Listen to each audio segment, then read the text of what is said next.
Welcome everybody. This is another edition of Strauss & Company Museum Moments with the purpose of keeping our wonderful national museums in the public imagination.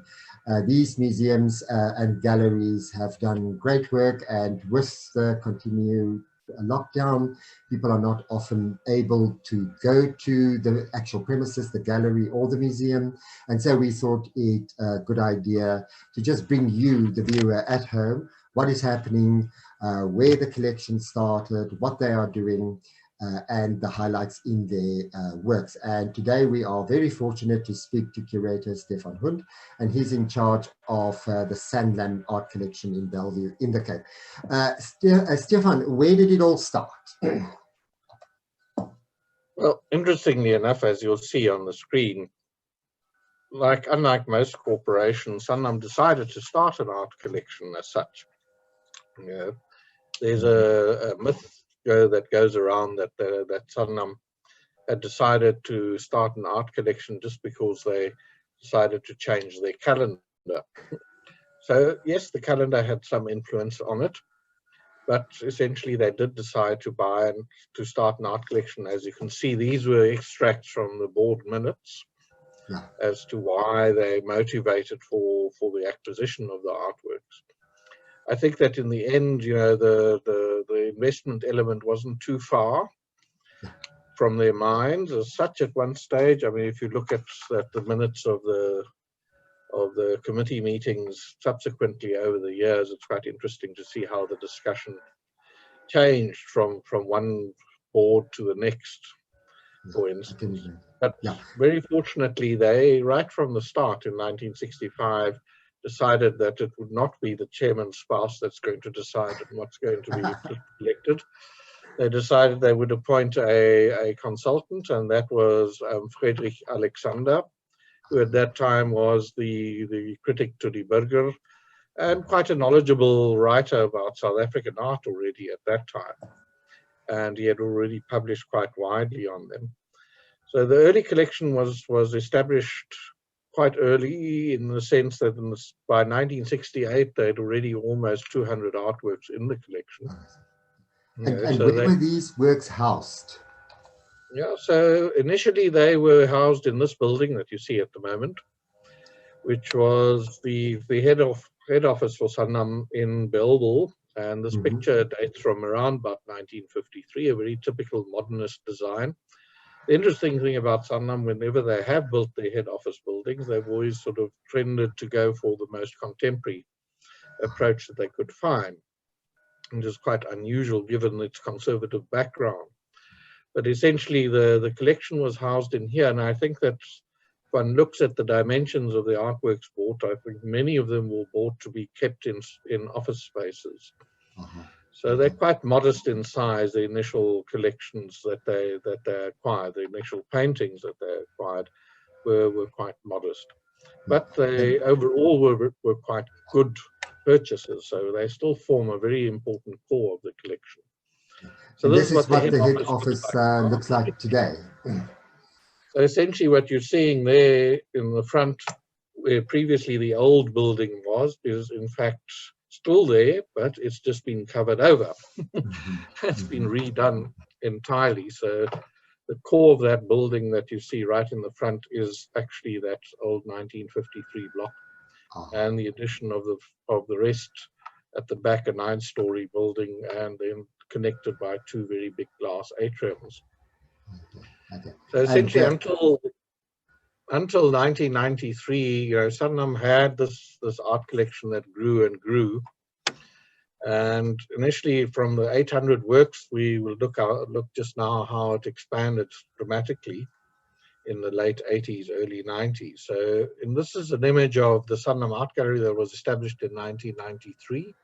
It was part of that whole renewal of that building that you saw just in the previous slide. So by that time, they had already acquired a collection of over 1,200 works. And the difficulty was then, obviously, what do you do with all these paintings? Because we have now a head office which previously had discrete office spaces, became an open plan building. And certainly you cannot exhibit works in these in these spaces because they get legs, you know, not because people take them home necessarily, but an entire floor can be changed over a weekend as the facilities department decides to rearrange the deck chairs, so to speak, on this massive ship of a building. So they had to reconsider what they were going to do with their art collection, which was essentially in storage at that time and partly exhibited. So they built this purpose-built gallery. At that time, I think Belleville was also a very different place. You know, it was a place where you would come to go and do your shopping. It was in the main street, just down the road from the center of Belleville. Also, if you were a policyholder, you came into this building and into this foyer area, which was just adjacent to the gallery, to actually do your policy payments and so on and so forth. You can imagine what happened over the years. The structure of the building changed. And obviously, hardly anybody comes to the Sanlam head office to do any business. What for?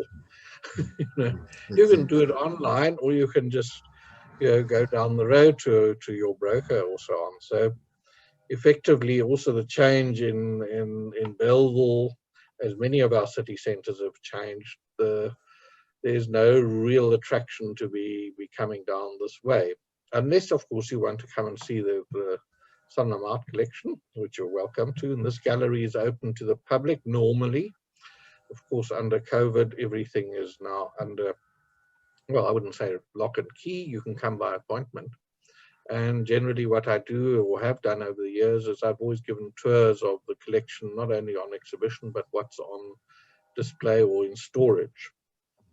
So the collection grew quite fast in the 60s, and effectively we now have over 2,200 items in the collection. And they are shown all the time. A selection is in the gallery here. You see this is a photograph of an exhibition we did of Richard Mudariki's, a solo show, which we did about 4 years ago, which was very successfully attended. And we also have works in our office spaces distributed over 12 buildings in South Africa. And we have works on loan to the University of Pretoria. We also have loans to other institutions from time to time, and very often share, in collaboration with a national gallery or even with a Standard Bank gallery, we've lent works, as you well know. So there's a constant interchange. And presently in Cape Town, if anybody is coming down this way, there's a very, very interesting show of Irma Stern nudes at the Irma Stern Museum, which we also have works on loan to, but will be coming to this gallery that you're looking at in August. Hopefully by then our COVID restrictions will be a little bit released, I think. And what I like about this space, what I like about this space is the manner in which you can articulate it with those temporary walls. So it seems as though every new exhibition requires a new configuration of these walls. So it's actually quite versatile. Yeah, we can move them around quite a bit. And yes, every exhibition requires a rethink. And you redesign every show. And recently you've also expanded to Sandton. So there, what you're seeing there is the Sanlam regional head office in Sandton, just opposite the Sandton Towers in Alice Lane. This is an older photograph, as you cannot see the building that went up next door to it, right on the corner, which is the building for attorneys and so on. So on the 6th floor, on the top floor, there's a small art lounge, which people are welcome to come and visit, also by appointment at the moment. But anybody can give me a call and we can make an arrangement to view a selection of 40 works from the collection, which I've used to change every quarter, but because of COVID, we're only changing it sort of every 6 months at this stage. And so you mentioned that there are over 2,000 works. What is the acquisition policy? So what is quite interesting, and obviously what was considered contemporary and worthwhile buying in 1965, today it's completely different, I think. The concept of what is important as an artwork, which artworks are to be collected, is quite different now. But essentially the principal idea was to to acquire and build a representative collection of South African art. What representative means, I think everybody has a different perspective, but certainly what it was in '65 was very different to what it is now. We've had a dramatic change in how people approach collecting, obviously, but also art historically. We've developed a much wider look at what is considered or should be considered to be in a collection. Yeah. So let's just look what you inherited, because you were certainly not there in 1965. But let's just look briefly at what you inherited, the collection you inherited. Yeah. The collection, when I got here, I started in 1997. The collection had grown sort of gradually, initially quite quickly, and then over the years, you can imagine, like any corporation, when the pressure gets onto the balance sheet, and people consider selling or not spending any money on the artwork and so on. But essentially, they acquired work quite regularly. If you look at over that whole period of 20 years, some years were quite lean, but others were quite considerable. When I started, we acquired about 100 works a year almost. That's when the market was really cheap, and you could go to Stefan Hundt company and you could buy 10 works for 15,000 Rand. That's changed considerably. So the first two images that you see here, this Battis and the previous one, the Francois Tricker, were one of the first works that they bought. So during the 70s, some works were sold off for various reasons. But throughout this period, there was always a committee that advised the company. And they were always prominent, sort of well-known art critics on that, or professors. J. Dupré Scholz was on this committee for a period of time, and even Diane Victor from the Stuyvesant Foundation, or the Rembrandt van Rijn Art Foundation at the time, were also served on this committee. My last committee that we had was consisted of Willem Bossel, Hayden Proud, and they gave quite different advice, I'm sure, from the previous committees as well. So, but I think the important thing whenever you have an art committee is they really need to be seen and work independently of the company itself. And so far we've been able to achieve that. So all these earlier works that you see here were acquired in the 60s and 70s. And they're really solid works, especially these Vennings are very good examples of his style and technique at the time. And certainly this sort of set the tone for the collection. They're also quite modest works. You're looking at works that are not more than 30 centimeters by 40 centimeters here, unframed, and therefore fitted in to the office environment. Here we have a selection of stones. This one was bought in 1966, the one on the left, I think for a princely sum of 7,000 Rand at the time. And the one on the right was bought in the early 80s. The Malay girl on the left is very special to me, because the very first retrospective I curated at Standard Bank of the work of Irma Stern, this was my first call. I called you and I said, I really, really do want to include this work. It's very special. And you were very kind to lend me quite a number of works for that exhibition. And this work certainly was on that show. I think also the nude. I also borrowed the nude, if I'm not mistaken. Yeah. What is interesting about the Malay girl, it was the first image they used on a catalogue for a touring exhibition. Yeah. So Sanlam, right from the start in the 60s, already had this idea that they would showcase the collection elsewhere, and they started taking up it to Pretoria. Yeah. For instance, to the Pretoria Art Museum, and they showcased it in Natal and so on. And in the sort of early 70s, or let's say mid-70s rather, they were invited to take an exhibition over to Europe, and this was part of a scheme by the state at the time to try and promote South Africa. Of course, there was quite a bit of opposition towards this in certain towns, and certainly in Austria. there were some protesters against this exhibition because it was largely promoted through the Department of Foreign Affairs at the time. You know. But it didn't include only Sanlam work. It was quite interesting that Sanlam felt quite, you know, that it would be okay just to borrow a few works from somebody else and put them in, you know, showcase the work overseas. So we've got about 27 items by Helmut Stark in the collection.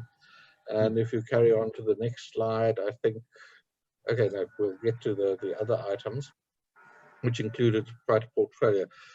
And certainly in the earlier parts of the collection, Sanlam bought quite a few Maggie Loubser's. But when we get to it just now, well, I'll talk about the Silverwork collection that was acquired in 1988 after protracted negotiations. And I think the work on the left is actually a self-portrait, if I'm not mistaken. Yeah, that is very definitely a self-portrait from 1928. And the one on the right is a very well-known published image. We also have, you know, that you'll see in Esme Berman and published elsewhere. Quite a celebrated work in a sense. And these are two very early examples of her painting. The one on the left of Bluebells, probably around about 1912, 1913. And the one on the right is from around 1918 to 1920. Not entirely sure, but we know it was exhibited on an exhibition here in South Africa in 1920 in the South African Society of Artists exhibition here in Cape Town. So if we move on to the next slide. Oops, it looks like we've been frozen up. And I'm sure that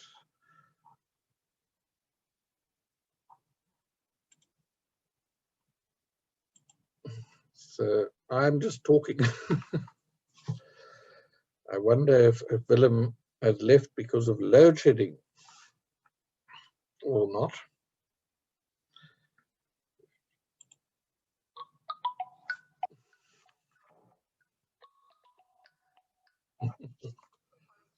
Stefan Hundt, hello. No.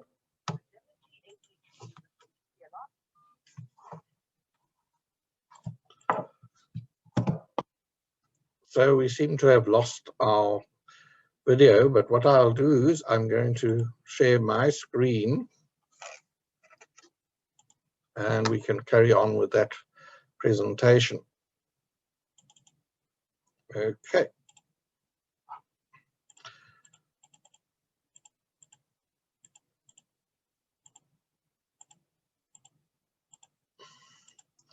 So this is where we got to, which I think is quite an interesting selection of work that Sanlam acquired in the 70s by Helmut Stark. Despite many people's ideas that Sanlam would not be attracted to buying something like a nude, it's quite interesting that in fact we have quite a number of nudes in the collection as such. So if we move along, Maggie Loubser became a very important part of the collection.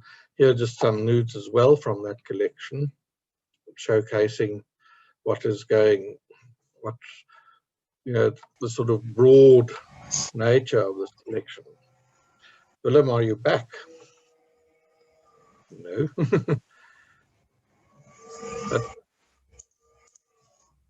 Wilhelm, you're on mute. Yeah, so back to my screen, or do you want to continue with yours? We can carry on with my screen. I don't know what happened there briefly. It seemed like you had hit some load shedding or something. Yeah, continue. Anyway, I think the point is that what we're seeing here is very much the sort of names of the time that the committee would have collected. This is, we're looking at a period approximately right from the early 1960s right to the mid 70s here, where these works were acquired. And I think that there was a focus just on how could you say, well-established artists' works. And of course the Pierneefs came in. This Pierneef was bought in 1974 only. That one was bought in 1968. For instance, the Caldecots were also very early acquisitions, also in the early 60s, for instance. And these Maggie Lopes as well came into the collection quite early already. So it's quite interesting to see how that policy evolves. Obviously, as you grow that collection, the concept of what is representative becomes a very, very debatable, but also very interesting concept, certainly in the 80s, where South African art history changed significantly. But one thing that we do also own in this collection is a whole series of portraits. In 1968, the then Secretary of Parliament went around looking to do a major painting of Verwoerd's cabinet, and of course approached Sanlam. And Sanlam agreed to pay for it because Dr. Hendrik Verwoerd at the time said there that the government isn't going to pay for this portrait, which was going to sort of replace the Roworth portrait of the National Convention that was in the dining room of Parliament. So as part of the deal that Sanlam would fund and pay for the commission, we received all these preparatory drawings. It's about 72 of them in total. And this also sits in our storage facility at the moment. And that's what the painting eventually looked at as published in the magazine, for instance. So we don't sit with the big painting, but we sit with all the preparatory drawings. So these sort of things that also form part of the collection. Where is this big painting now? Do you know where the big painting is at the moment? It's rolled up in a box at the basement of Parliament. Okay, okay. So it has been removed from the space, and so is the Roworth painting. And in 2004, I had in fact suggested to Parliament that perhaps, given that 1994 saw the first sort of joint Parliament or joint, what could you say, cabinet amongst the National Party and the others, this GNU Cabinet of Government of National Unity, that Sanlam would be prepared to paint a painting of that cabinet, to replace this one. Needless to say, I think the idea didn't find much attraction amongst the then ruling party in 2004, and that idea didn't go anywhere in the end. But just to give you some more examples of the sort of work that were in the collection already by the 70s, this beautiful Scotness of a battleground. Interestingly enough, they only bought one Cecil Scotness at the time. And I think that largely reflected a certain disposition of the committee at the time that said, this collection shouldn't grow more than 300 works.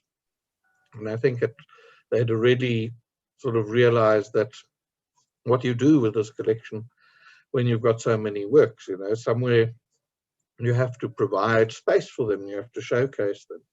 And certainly the idea at that time was to showcase the art collection, and they traveled to all these smaller towns in the country, Beaufort West, Lichtenburg, you can mention them. They exhibited a selection of about 20 to 30 works from the collection in these places.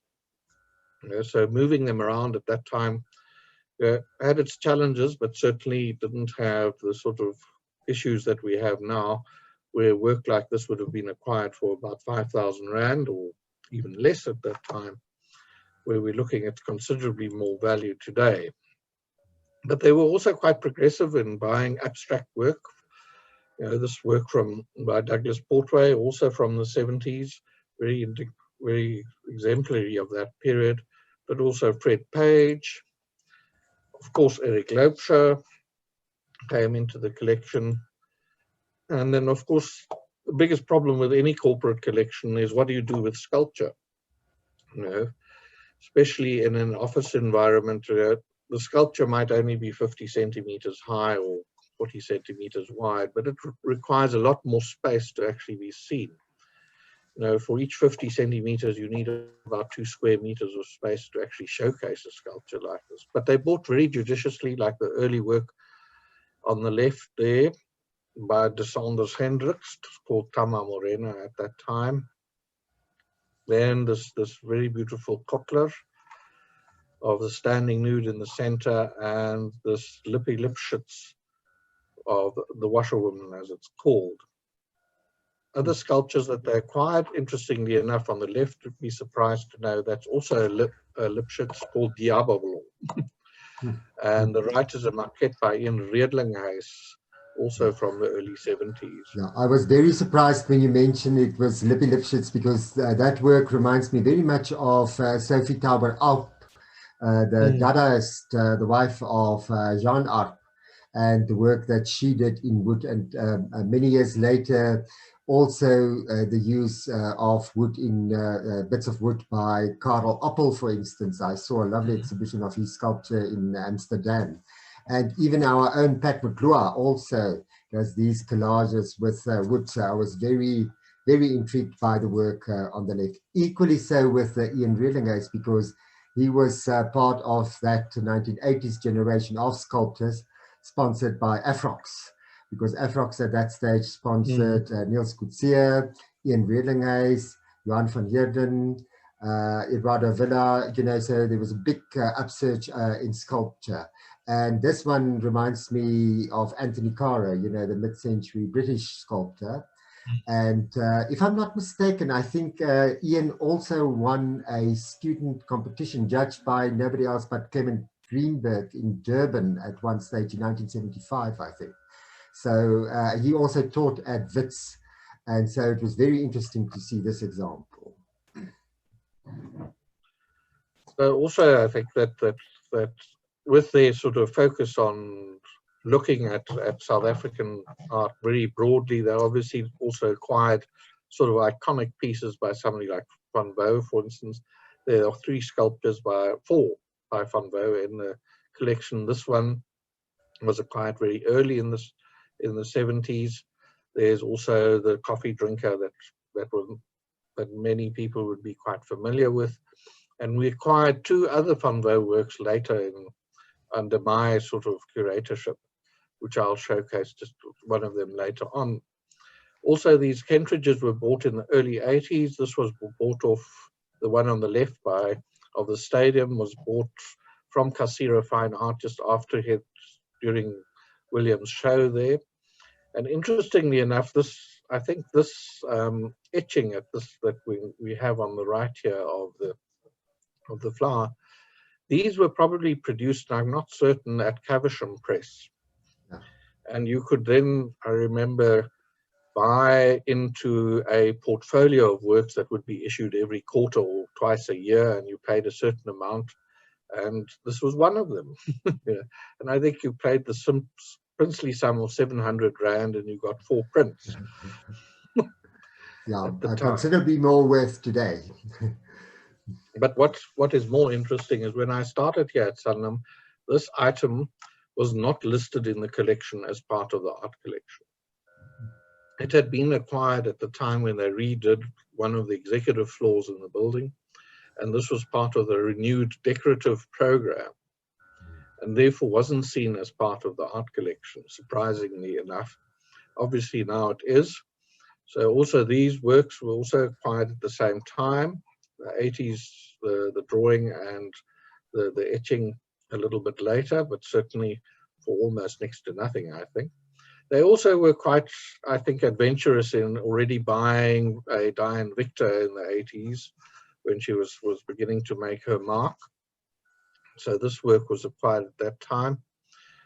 And also from the drawing competition, the Paul Emsley, I think if anybody remembers the Standard Bank drawing competition, I'm not entirely sure when it was, but it was quite an interesting show that came through and traveled through the country. Yeah. And of course, quite apocalyptic visions like this one were sort of the order of the day.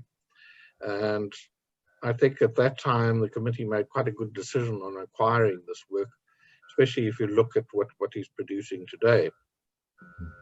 Also, David Brown, sorry, it's going a bit quickly, was also acquired. And following that, you can see on the left an Uwe Pfaff, and then, what's his name? Gunther van der Rijst. Yeah, Gunther van der Rijst. I assume he's still around. He must be very old now. One of our things. So they had a very, and this Helmut Stark, for instance, as well, was acquired in the 70s. So that I think certainly the committee that they had appointed gave them very, very good advice over the time. So these were also this Helmut Stark on the left, really beautiful work, and on the right, a Peter Weber. And then, of course, also part of the collection were the prellas that they acquired. These are also example of Alexis Prella in the collection, which they bought in the 70s. And in the 80s, they bought this very well-known Gerard Koto.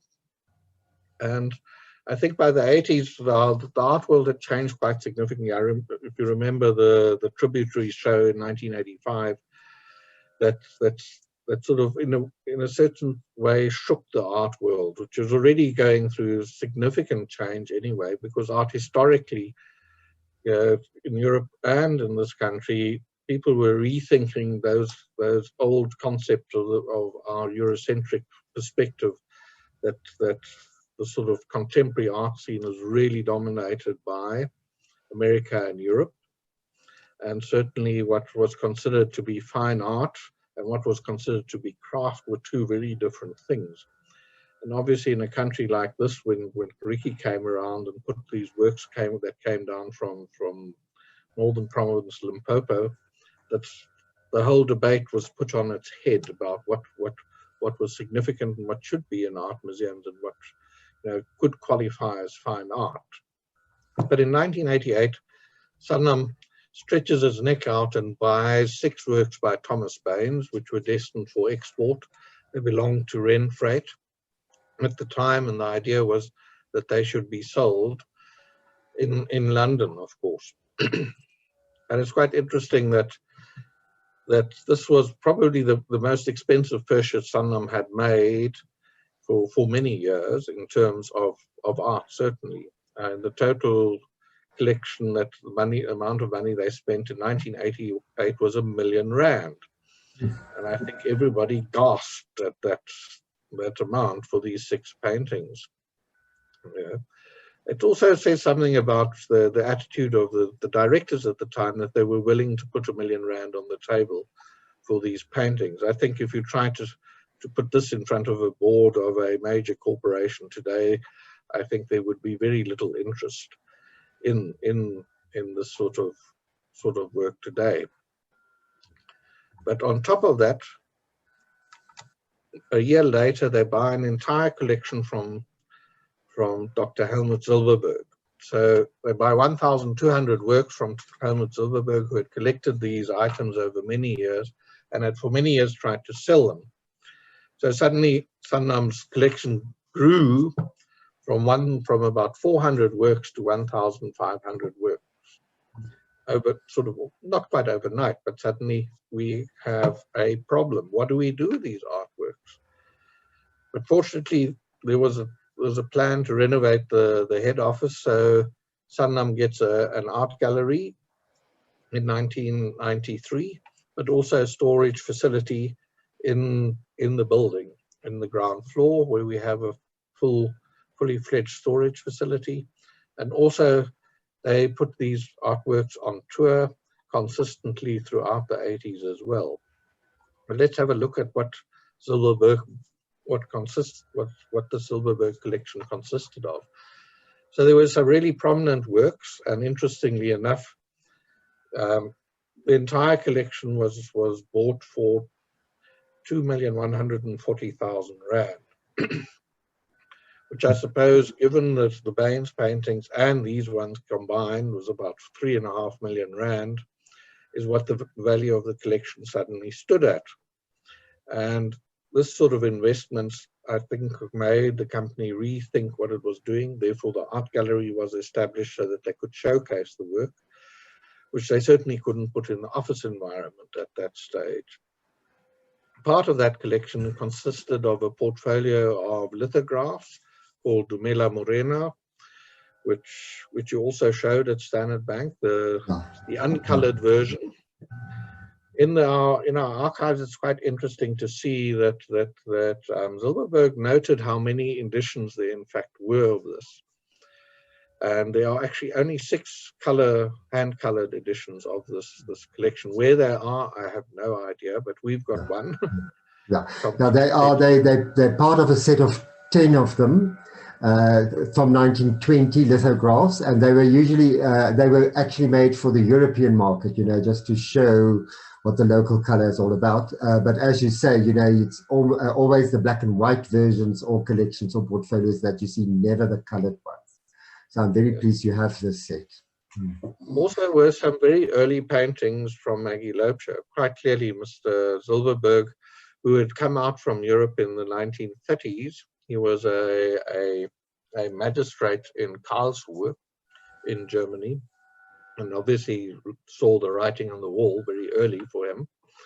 And obviously under the regime that was beginning to develop in Germany, he didn't see much future in remaining as a judge or as a magistrate in Germany, came out to South Africa. But he was also known as a collector in Germany already. And certainly his penchant was quite clearly for the expressionist side of German art. And he brought that with him. His own collection here in Cape Town consisted of a number of Pechsteins and other well-known artists in Germany. But obviously he started looking for the same sort of thing, you could say, the same sort of form of expression in South Africa. And he found them in Maggie Loubser and Miss Stern. And certainly Maggie Loubser was one of those artists he acquired with quite a lot of works of. So we're looking at about, Sanlam, when they acquired them, bought in 268 works by Maggie Loubser in one go. But that included a whole lot of drawings, sketchbooks, prints, well, graphic work, and out of the total of that, about 100, well, 96 were paintings, many of them double-sided. This is just a sample of a page from one of the sketchbooks, which I think illustrates quite interestingly how she planned her paintings in advance, you know, given the cypress tree and this tree that gets developed. There's another drawing in it where you can actually see how she constructed her imagery quite delicately in these quite small booklets. Here on the left, another section from a sketchbook and a painting from the same area at Lake Garda. Also was this well-known Wenning painting of Nelspruit at the time, or landscape around Nelspruit, and then almost 130 works by Emily Fern, of varying quality, but some very considerably good works of portraits by her. Quite a few landscapes like this, varying parts of the country. She was incredibly prolific, as one probably would once starts researching. She went traveling around the country, and certainly in Johannesburg, she was also very active within the arts organizations. I think she belonged to every art organization that ever started in Johannesburg and actively participated on committees and so on. We also have a whole series of about 15 of these sort of lino cuts that she made, very stark and can see a very competent artist in many ways. And then, of course, the series of nudes are also part of that herb that comes into the collection. What Silverwork also collected, also given the sort of expressionist focus of his, was Harry Trevor. 30 works by Harry Trevor came into the collection. And I think for many people, these works would be pretty unknown unless they went to see the Harry Trevor show we did together at the National Gallery in 2000, which traveled both to Johannesburg and Pretoria as well. And these are the sort of works that are in the collection by Harry Trevor, of quite varying stylistic approaches. You know, but if you can consider that in the 1940s, you know, for young artists like Trevor, who had never had actually any training, he studied journalism at Wits at the time. He was also quite a political hothead, refused to sign up for the army or volunteer. And in a big huff in 1947, he decided to leave the country because he couldn't live under the new regime. But for an trained artist to produce work like this in the 40s, under the sort of conservative regime that the art world was under, with Roeth being the director of the National Gallery at the time, even expressing himself very clearly that Mr. Hitler was doing the right thing in the 1940s to the arts, which ensued in an incredible debate in the Cape Times at the time, with Harry sort of complaining about Mr. Roeth's conservatism and Nazism, effectively. Yeah. But Silverwork also collected, very interestingly, works like this by Julius Scher from 1970. He's still around, works in Australia. Very purely sort of abstract expressionist work that comes out, which to some degree sort of indicates that although South Africa might have been on the verge of isolation by 1968, it certainly wasn't ignorant of what was going on outside, and certainly in the United States. To some degree, you know, obviously quite a lot of the work was derivative of American abstract expressionism, and a lot of abstraction we see in South Africa in the 60s and 70s show a sort of superficial understanding of that sort of abstract expressionist ideology in many respects, and in a sense never quite hits the mark in many instances. But then you get also artists like Kenneth Bakker. This is work that was entered in the Sao Paulo Biennial in 1963, got an award at the time, and was considered by Helmut Silverberg as the most important contemporary artist from that period. And certainly I think for many of the list viewers today, this might be a complete unknown name, possibly because he was so located in Cape Town, in Simonstown, such, and a whole selection of 18 works, including these works, were part of that Silverwork collection that came into the Sanlam Art Collection at the time. It gives you just some idea of the sort of movement from the early sort of late 50s, early 60s, that he produced almost this sort of abstracted pseudo-cubist work, you could call it almost, to the late 60s, where you have these sort of abstract pieces, and then these three-dimensional items that start coming in the 70s, which become quite elaborate with perspex and other things that have been on the sale before, and with inlays and so on. Then, of course, with Silverwork also came two Tretykovs, you know, which somehow seem completely irreconcilable with this type of aesthetic that he sort of supported. We also have about 30 Pranas Domsitis works in the collection, and a series of 9 early works that Mr. Silverwork insisted were by Domsitis, and resulted in a big debate in the 1976 in the newspapers about whether they were genuine or not. But anyway, they are probably not genuine. But anyway, these works were quite interesting because they in some sense are very typical of Tretykov's approach. The work on the left of these flowers, and if you actually see it in real life, the sort of paint sticks out very heavily, where on the right hand side, this is a large painting almost 2 meters tall by 2 meters wide of a Malaysian princess, for instance. Also part of the Silverwork collection were these 50 works by Christo Kutsia, called Tubular Theory, all produced in 1973. This is a selection of 24 of those. There were some on the Standard Bank show that Wilhelm organized. Yeah. And quite a spectacular selection of work that comes through. It gives you a very good sense of how effective Christo understood composition in a way, in placing on a paper, and how he could develop a theme and go through a whole sort of variation of approaches. It's interesting, just from Sanlam's perspective, these things were in the collection, were obviously from the 80s, and 20 years ago nobody wanted to see these things. Nobody wanted them in their office. And only after having shown them in the gallery a few times, suddenly there was a big interest, and now they sort of exhibited in the offices in Sanlam, but also they are shown, we gave a loan to the University of Pretoria, where quite a few of those were on display. So this is also an early work by Mr. Kutsia, and this is where we essentially start talking about where, once I start being the curator, we start looking at this collection again and start saying, okay, what is representative of South African art? What is in the collection? We've got a really historically strong collection in many ways, but there are also quite a few gaps. So this very early Christo Kutsia we acquired on auction. It's from 1948. He was just, I think he was in his early 20s, if not younger. So he was sort of...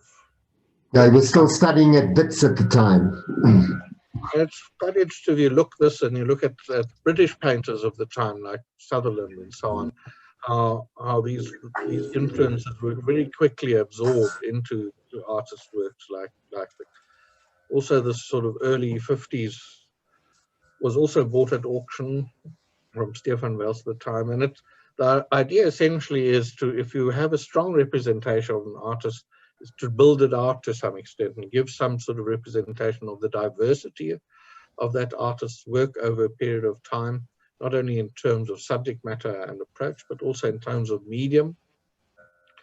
And that's been our approach all along, is looking at those sort of things in terms of individual artists, but also looking at the thematics of the collection. And obviously landscape is a very dominant component of South African art history, right through from the early 19th century with those Baines paintings, right through to the present. And obviously there's sort of gaps in between that we try to fill. So this Methven painting from 1901 is a very good example of trying to fill in those gaps and give sort of substance to that sort of component of the collection at the time. And also filling in this of David Oorde. We've got other works by Oorde, which are mainly still life paintings. And just to give another perspective on that artist's work, we acquired this about 15 years ago. But also it deals quite clearly with the thematics of what were people painting in South Africa at the time. And it's quite interesting, this painting by George Pember from 1976, takes up subject matter that was essentially what one could say really the tradition of Western European painting. But obviously, instead of having Millet-type figures in the field, he's taken his own people and painted them. And I think this is not only a statement about painting as such, but also a statement about he as an artist saying that just because he's a black artist doesn't have to make black painting, so to speak, or ethnic artwork as such, and that the great subjects of 19th century painting are equally valid to be done here in Africa. And we see the similar case with Dorothy Kay. Interestingly enough, there was only one painting by Dorothy Kay in the collection, a small painting of a quarry. So that was definitely a gap in the collection that had to be expanded. And interesting enough, this Song of the Pick, produced around 1938, just a few years before Mr. Sokoto painted his work, we acquired also off auction for a fraction of the price at the time. So we try to fill in these gaps, certainly. Also, this Gerard Bengu, for instance. And then also on the sculptural side, seeing that Sanlam now had an art gallery, it was much easier to justify and start bringing in sculpture into the collection and expanding that component of the collection as such. And certainly we had some very good opportunities inquiring both these Khumalo works over a period, about 10 years ago. And we certainly started concentrating on expanding that sculptural collection because it could be so easily showcased in the Sanlam Art Gallery. There was a focus, as I said, filling in those gaps. This work by Anton van Wouw, a very nice Nasini cast, also bought at auction for next, I think we paid 65,000 Rand for it at the time. And then looking at other sculptors as well that sort of emulated these themes. This is a sculptor from Venda called Hendrik Nekoffi, who's, I mean, you can immediately see the sort of relationship that has with one of Van Beau's miners, for instance. So those are themes that we draw through the collection as well, as how certain traditions and conventions cross over from white practicing art of the 19th century to quite contemporary black artists working presently in a naturalistic form. Also, again, filling in those, sort of expanding the collection in terms of a single artist's work, looking at Kumalo in a different medium and buying these drawings. We also did that with Lechai, so we also acquired quite a few Lechai drawings as a comparison. And then keeping the eyes wide open, this is a very deliberate purchase that we made in 1999 from an exhibition of Eastern Cape art at the Grahamstown Festival at the time. And it's bought to include in the collection because it deals very clearly with a sort of an approach to art which most people would call naive. But in a sense, it's not the same naivete as this by Andrew Murray, which is a very deliberate, intellectualized, stylistic style of naive painting. And if you put these sort of next to each other, you get a sense of how conventions that this artist untrained would have absorbed from comic books, or also even seen possible sort of paintings in the Albany Museum, and how those conventions are mixed up and put together in a painting and produce quite a striking image about an issue that was quite an issue at that time.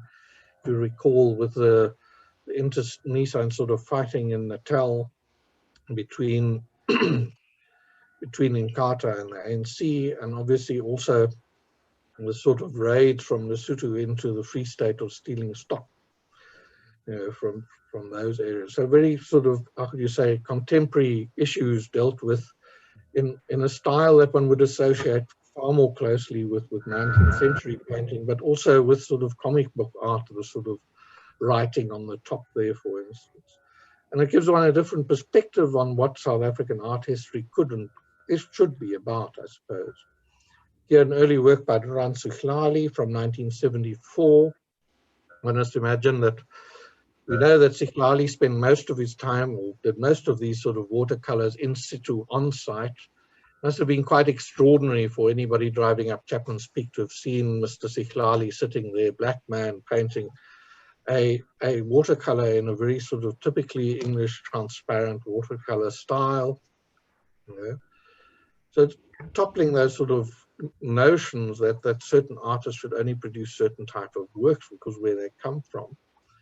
Also acquired these Gladys Muduglanglu, very beautiful works that were also acquired, interestingly enough, also on auction.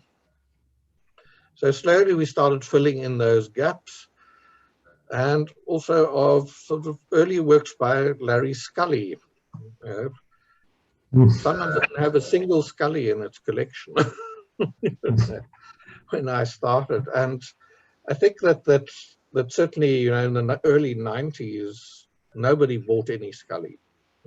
Even up to 2002, 2003, Stefan Welz could throw the painting into the audience. Nobody would take it home. But Larry was an important artist in South Africa, not only as a practitioner, doing those commissions in Johannesburg, and he taught so many people in Stellenbosch and so on. And those very students that he had a strong influence on, I mean, went to produce also very, very different work, but very interestingly, if one starts looking at this sort of work and gets in a sense of what abstraction was like in the 50s and 60s, and how somehow we in the 1990s, 2000s get a revival of this approach to painting, perhaps out of ignorance rather than knowing.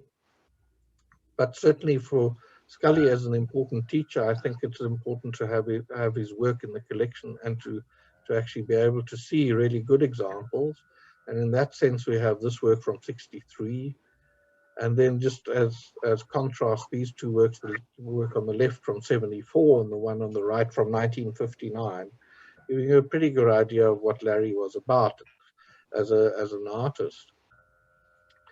Then this is by Elsa Miles, or Elsa Buerta, as we better know her. I think Elsa has been very underrepresented generally within collections, and we were very fortunate to be able to acquire the work on the left here, which is called Butterfly Box. And if you look very carefully, you can see the names on the side of the box, which is essentially a school desk that's been converted with lino cuts of butterflies encased in this box, like imprisoned in a sense. What is interesting about this work for me is that at that stage, and this is the late 1970s, the newspapers were not allowed to publish those prisoners, in detention without trial. And so you would have to go to an art exhibition to get the names. All the names are on the left-hand side of those detention without trial. So the newspapers weren't allowed to publish that, but Elsa could. So for me, that's a quite phenomenal work. The interesting thing is that if you look very carefully, the last name, or the second last name, is Agate. Now, Neil Agate obviously died in detention in 1984, I think. Yeah.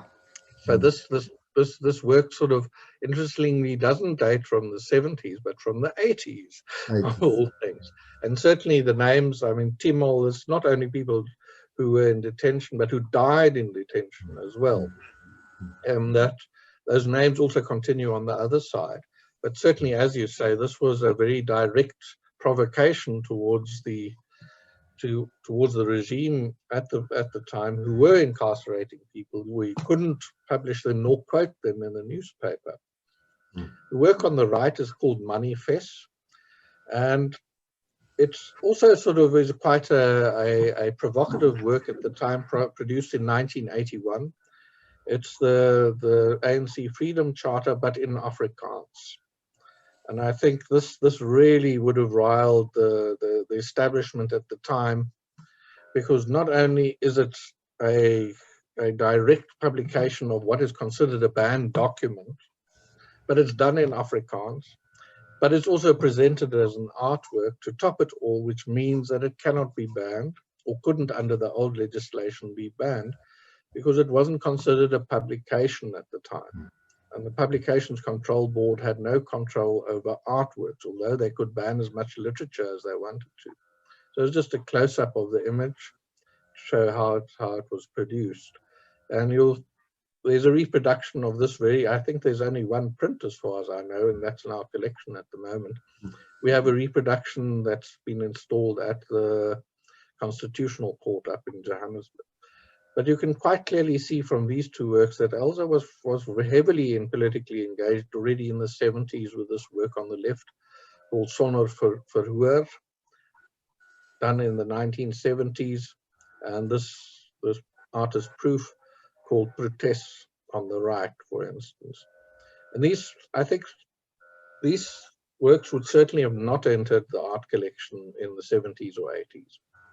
I think corporations were very sensitive to issues around politics, and certainly the rise of what is then called protest art.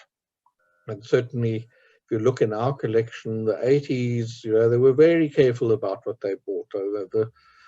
The Kentridge and the other few works that are sort of provocative in a sense, weren't directly politically or declamatory in the same way that these two works could have been. So the 80s seem to be, in some ways, a lean period for Sanlam, although we do have a penny Psyopus in the collection and so on.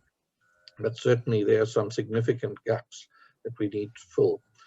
But also, just to give you an idea of what more recent purchases, this we bought about 20 years ago by Ricky Gialoy.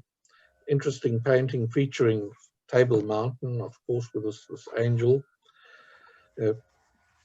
A completely different approach by an artist who's very much located in Cape Town. But if you remember in the 1980s, the sort of postmodernist, how could you say, sort of bricolage that people produced borrowing images from anywhere, you know, and slapping them together on a painting. That sort of filtered through to, I suppose, what you could say is a more thought through development of fantasies and reality in painting. And that's what one starts seeing in something like Gialoy's painting. And of course, to keep up with what's happening, we bought Tracy Rose, which I thought was quite a stinging piece in terms of tradition, mixing this photographic collage using sort of very typical Renaissance work and putting her own sort of quirky stamp on it in a very, very peculiar but quite cynical way in some respects as well. But of course talks to the whole notion of religion and how and of mores, of moral mores, and so much also this work by Diane Victor that came into the collection. You know, I think in the 80s this wouldn't have been bought by Sanlam. It would have been considered too provocative, and certainly I think putting this into an office environment would also not work. But because of the gallery, we can sort of bring in these works into the collection and showcase them here, not only here, but also on traveling shows. And I think she's an important part of South African art history, and this sort of work is is a pretty good example of her approach. We also were the first, I think, corporate collection to buy this series of disasters of peace. At the time which she exhibited in Pretoria, interestingly enough, at the Open Window Academy. And although these works have a certain provocation, the biggest complaint we've ever had in Sanlam by showcasing any works like this is that some of them might have been considered blasphemous. Somehow, most people have got over the nudity issue, although I don't think I would be able to show this in Sanlam's boardroom. But certainly we had a little bit of a controversy about 10 years ago when we lent these works, the series, the first batch of 12 works, to the University of Pretoria's Faculty of Law, where it was then put prominently in display in the Center for Human Rights. There was a huge objection to these works because of their provocative and sort of confrontational demeanor, and they were removed then by the Dean of the Faculty after much pressure from the staff from the Center of Human Rights, who said that they felt it inappropriate that such work should be displayed in their center because it's, you know, deals with those atrocities that people have to deal with in everyday life, and they don't want to look at them. Then they had a whole seminar about censorship and everything that went on. They eventually ended up in the civil law department, which was also appropriate because all these crimes are things that students will have to deal with eventually if they become, you know, attorneys and become prosecutors or whatever. But even there, they were objected to, and 2 works were removed from the collection and stored in one professor's office, unbeknown to me at the time. But they have come back to Sanlam eventually. So another sort of interesting artist that obviously has had an abiding interest because of his poetry mainly, but also these works by Wopke Jensma. We've got about 40 works by him now. These are sort of 2 collage pieces. We've got a whole lot of silkscreen prints, which are pretty well known. But interestingly enough, this whole series of 37 watercolors we acquired about 6 years ago, probably one of sort of the last few works that he did. Consistently, these sort of strange figures in watercolor. They're all about just slightly bigger than A4. Konrad Wirtes also caused quite a bit of contention when it was acquired because of its blasphemous connotations in terms of the Christian figuration in it.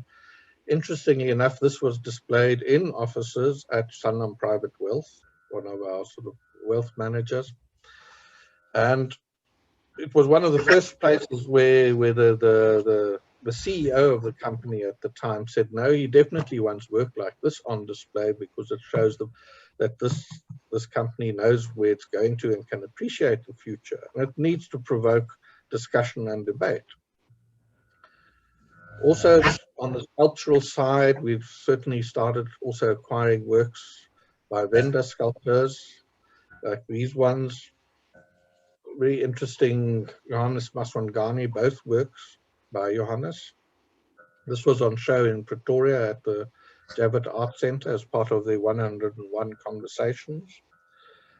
And a remarkable work in many ways, really exemplary of that sort of tradition of vendor sculpture that grew up in the 80s and early 90s and seems to have sort of deflated over time.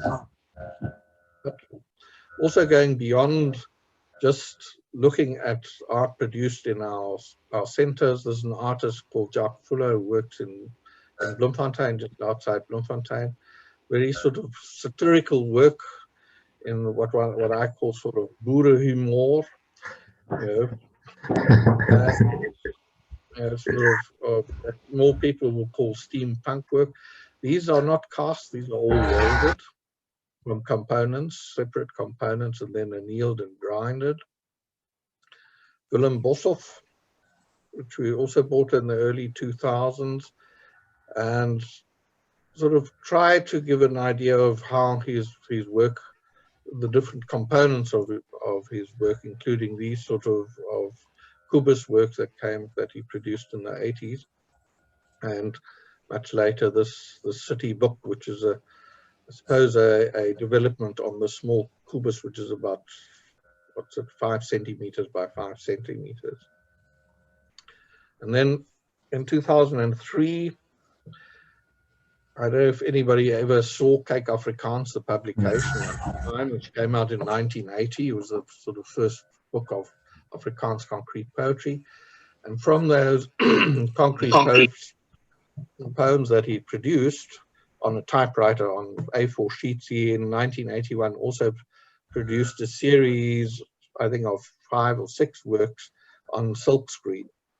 But those are very rare. I can hardly get them. They occasionally come on auction. So we commissioned Willem to produce 12 works, also from that series that hadn't been done before. And this portfolio then was produced in collaboration with Hardground Printmakers and Willem. I think the total edition was 25. And we donated one to the South African National Gallery at the time. I think one sold at Bonham's a few years ago. So if you can get hold of them, they're not that easy anymore. This is just one example of the earlier series of Kyk Afrikaans called Bolstrooi.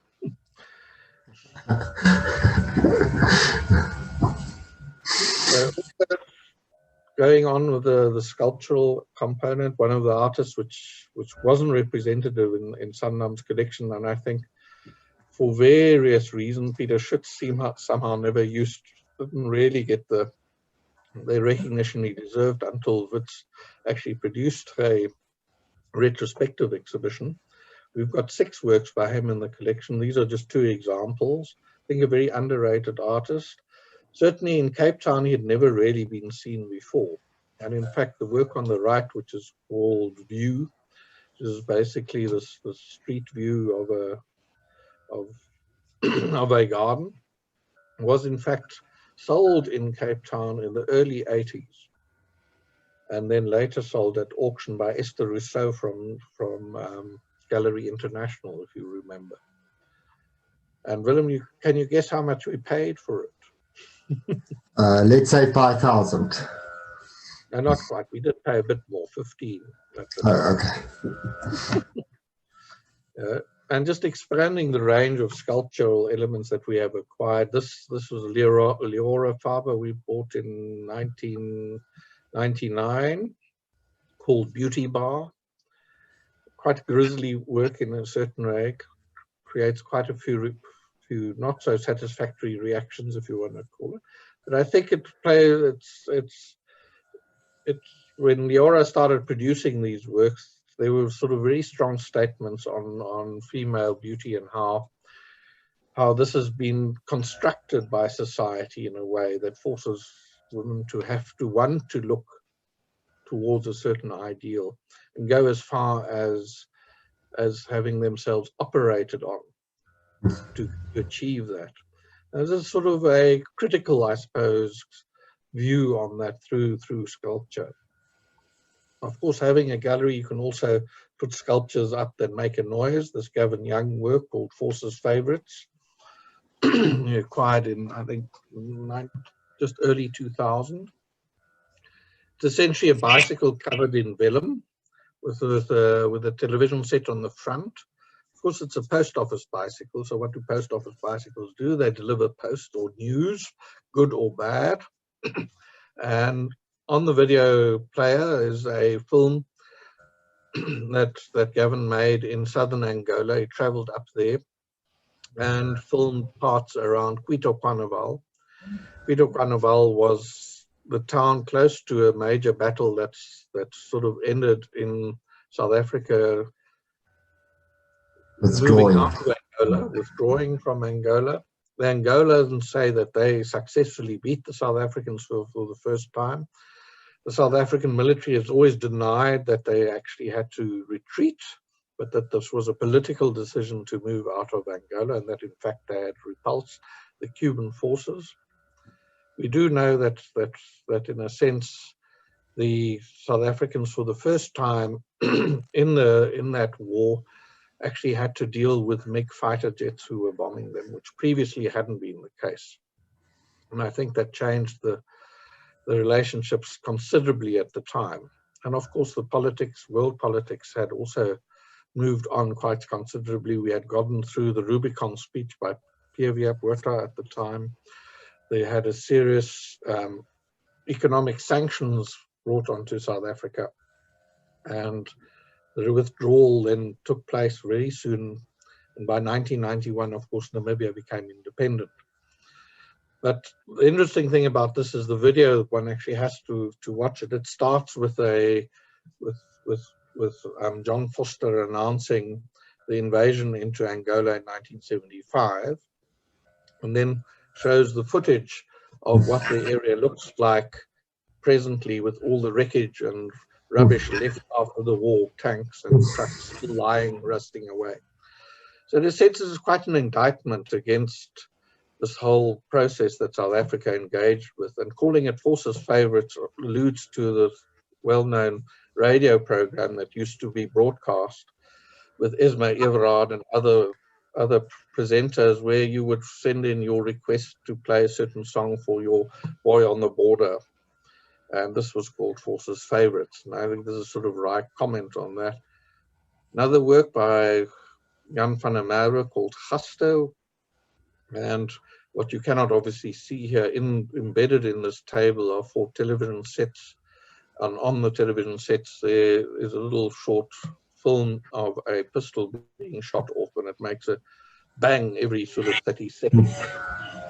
And this work was produced in direct reaction to the sort of domestic violence that started to sort of become obviously present in South Africa, and particularly the farm murders, but also the family murders that happened in Pretoria.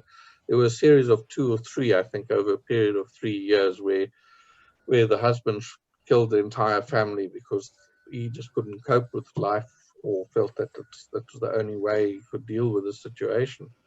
And essentially, this work deals with the guests that get invited to the table, and what they get served up on a plate is a shooting gun, essentially a murder in a sense. Obviously dressed in sort of rusted metal to give it a sort of nostalgia, but it's also sort of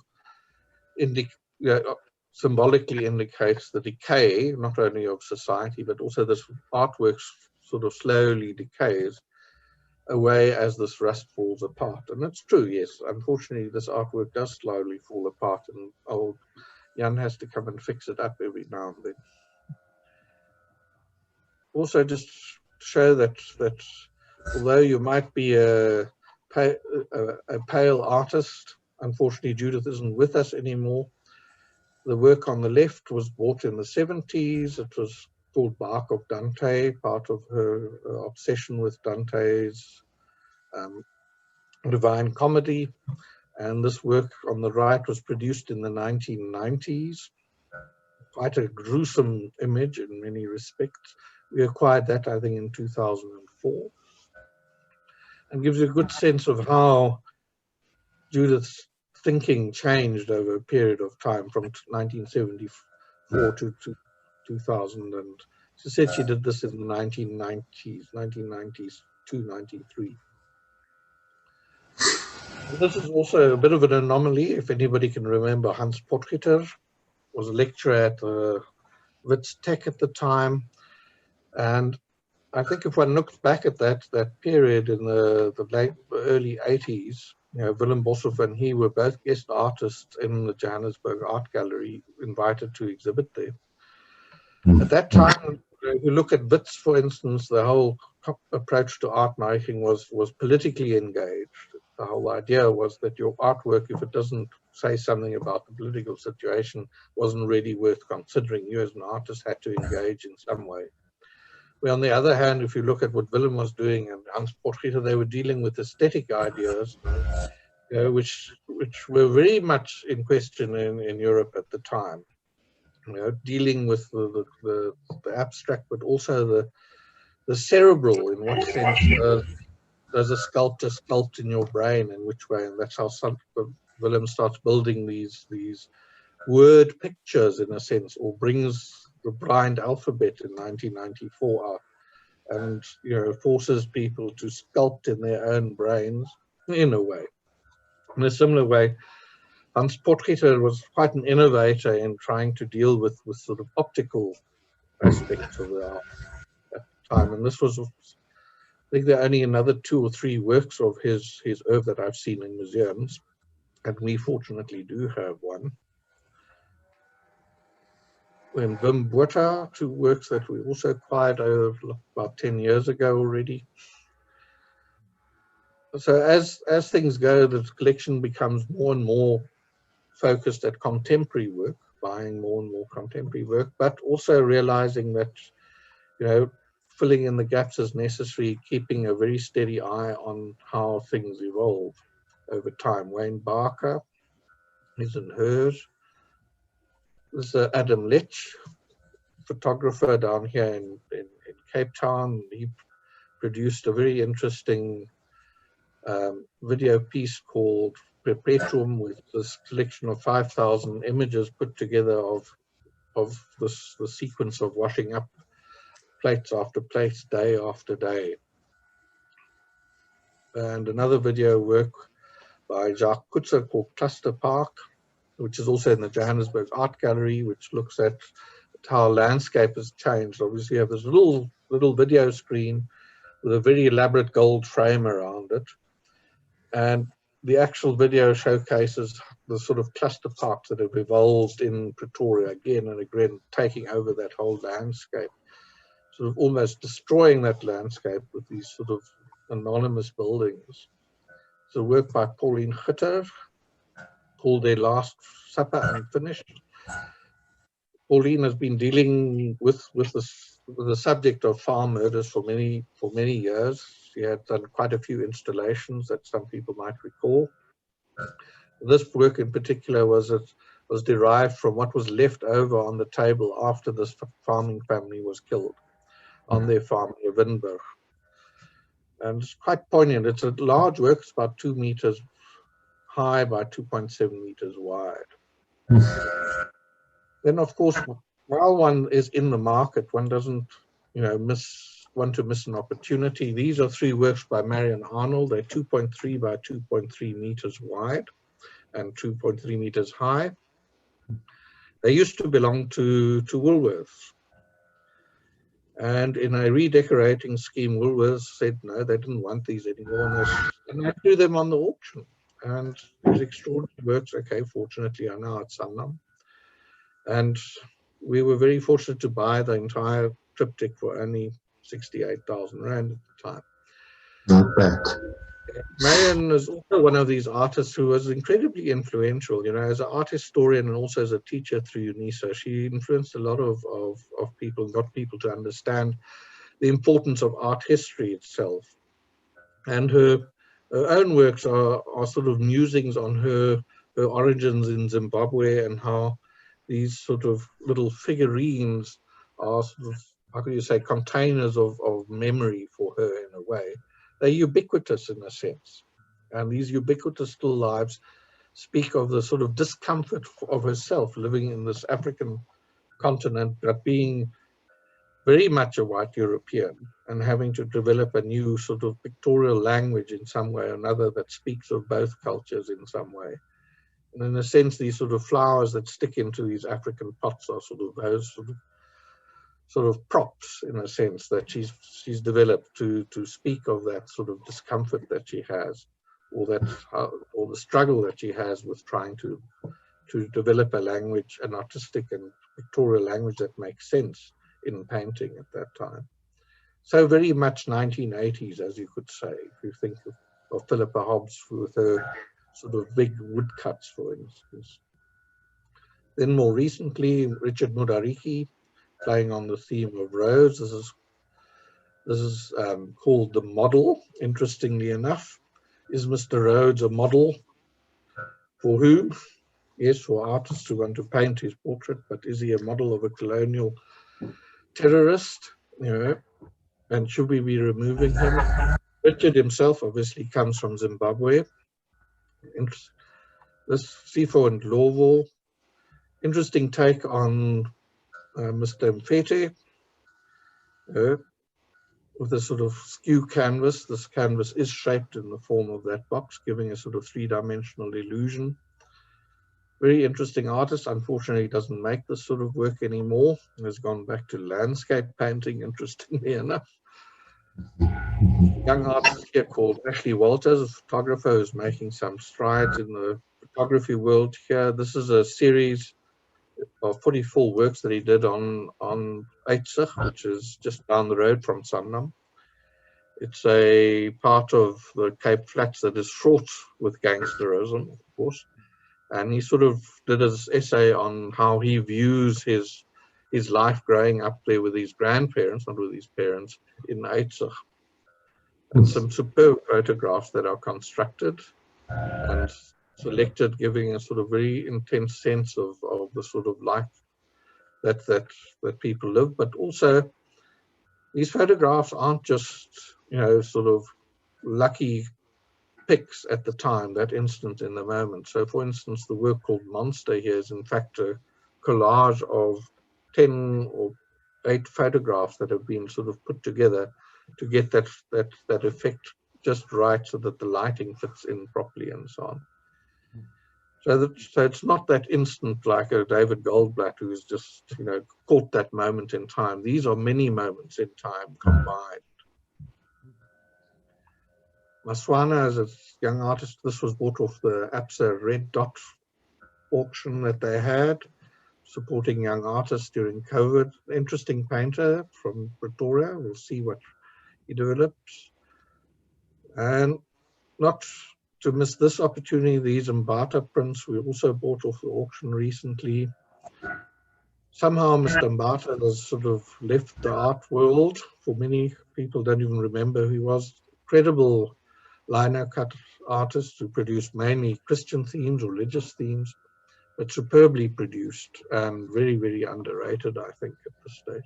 If you see what those Mafangejo prints were sold for in some cases, exactly. Certainly a major opportunity that I'm very happy we're able to acquire. Blessing Ngubeni, also one of our younger success stories, I think, somebody to watch. The work from 2015, I think, was also quite a good acquisition, quite, I think, provocative in many ways for a collection like ours. But I think this is an important aspect of how art changes. I've got many other examples of work like this. And then the most recent, this is an artist called Franz Tucker. You'll see him at the Turbine Art Fair in September, I think, when they have their show there. This is done on prisoners' blankets. It's about 2.3 by 3 meters. A very, very strange combination of European imagery with an African mythology behind a proverb that deals with suicide, with a culture killing itself through not realizing its real origins. And that's what I think is really the reason for these sort of typically European images that are collaged over this person that seems to be wandering in this wasteland. Then, of course, what did the Sanlam do? We also sponsored a portrait award for a few years from 2000 to 2019. Part of the sponsorship is we always bought the prize-winning work, the first prize. This was the first one by Heather Gurley Cunningham, portrait of her son, also a nude. Interesting enough, women nudes don't provoke much argument. I put this work up in an office environment and was immediately told this was not acceptable by the men, not the women. The second portrait award in 2015 was won by John Pace, and the 2017 award was by Kate Arthur, who had quite an interesting show at the Reed Gallery up in Johannesburg not so long ago, maybe 2020, I think, early. And Craig Cameron McIntosh was the winner in 2019. Then exhibition-wise, just really want to sort of talk about what exhibitions we've done. So I've selected a few. These were exhibitions. Harry Trevor was one of the first exhibitions that I brought on tour from Sanlam. 40 works of Harry Trevor's, which in collaboration with the National Gallery, we brought up to Johannesburg and Pretoria and a few other places. Impulse was a show looking at expressionist influences in South African art. Also traveled the decade highlights, that was would have been 1998, 2008, 2009, which showcased the collection and its 10 years that we've bought. So over a period of about 10 years, we acquired about 500 additional works to the collection at that time, of which we showcased 83. Then individual artist shows that we've done. Adrian van Zyl, very, what do you say, talented painter located in Cape Town. Johan Lowe. Index was a showing of 40 top works from Sanlam, playing on the word of index in terms of the stock exchange index. Be interesting to see how many of these artists I selected will actually prove to be. Then a solo show of Ashley Walters, which we also showed in the Sanlam Art Lounge in Sandton. Claire Mink, I think an interesting show of 20 years of her work was of superb painting. And then collaborations with the National Gallery and Professor Michael Godbey. These were two of the works. There were two of the exhibitions. There were three. The first one is There Still Life? The Lie of the Land and Home Truths was showcased at the not National Gallery, the Michaelis collection and the Old Townhouse, and then at Sanlam. And the last show that we put on tour was in 2018 in celebration of Sanlam's 100th year in existence, and this is just the catalogue which showcased some of the sort of works dating from about 1917, 1918, from the right through to the present. So these are some works you'll see here that which I haven't showcased on our presentation, but that catalogue is reasonably easily available. And I hope that I had now some sort of sense of the Sanlam Art Collection. Yeah. Oh, Stefan, that was most fascinating, most interesting. I'm sure we didn't lose a single viewer. And I'm sure it was a big eye-opener for those people not familiar with the Sanlam collection. I think I was in a very fortunate position to have been working with you for a good 20 years and to appreciate the collection and what you're doing there. And I think it's very clear that you are an essential part of the art ecology of not only the Western Cape, but the whole of South Africa, especially, you know, the generosity of organizing those touring exhibitions, Bloemfontein, UJ, the Standard Bank, and many more, you know. And also the last couple of slides you showed the manner in which you document the works, because often you see in those catalogs just a list of paintings. And here you've gone to the trouble to show the images as well, which is invaluable for us as researchers. And I'm sure everybody would be in their cars off to Belleville, off to Sandton to look at those wonderful collections, the works in your collection once things are easier. Thank you so much. We really, really appreciate it. Definitely a highlight of the Strauss & Company Museum Moments that we started the beginning of last year. Thank you very much. Okay. Pleasure. For any questions, you're welcome to contact me. And of course, you come to Belleville, come and have a look. Yeah, certainly. Thank you very much. Much appreciated. Okay, goodbye. Cheers.